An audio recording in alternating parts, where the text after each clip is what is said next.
all of these platforms have in their terms of service that they can remove you, terminate their service to you temporarily or permanently at any time for any reason, even if what you're doing is legal. It was blasted as a home online for the alt-right and as an organizing platform for last week's attacks on the U.S. Capitol building.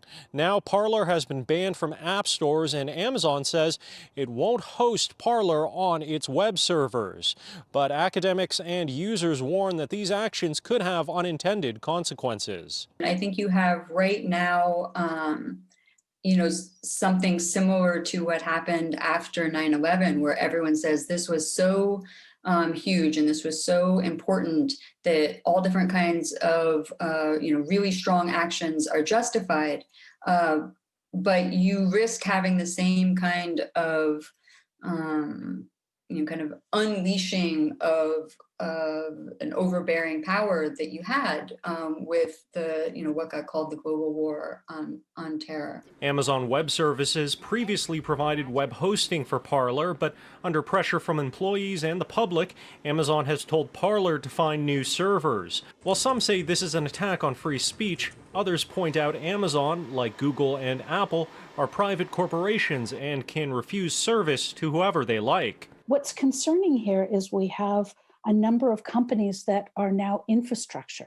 They provide infrastructural services. So most of us get our apps from one of two places, Android, Google, and Apple. And so that means these companies have incredible choke point power to determine what kind of apps we see.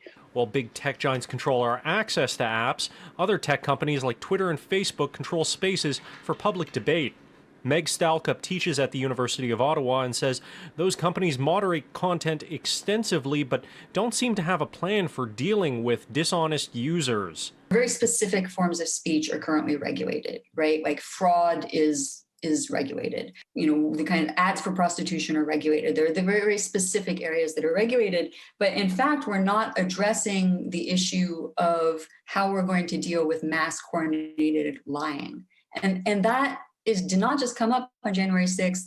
You could look at the pandemic. Stalcup says simply removing extremist voices just means they move further into their own echo chambers, and opportunities to reach those people are lost. Joey Agostinucci is a Parler user and says he picked the platform precisely because certain topics weren't being talked about on mainstream social media. Amazon and Apple and Twitter and Facebook, they're all individual businesses.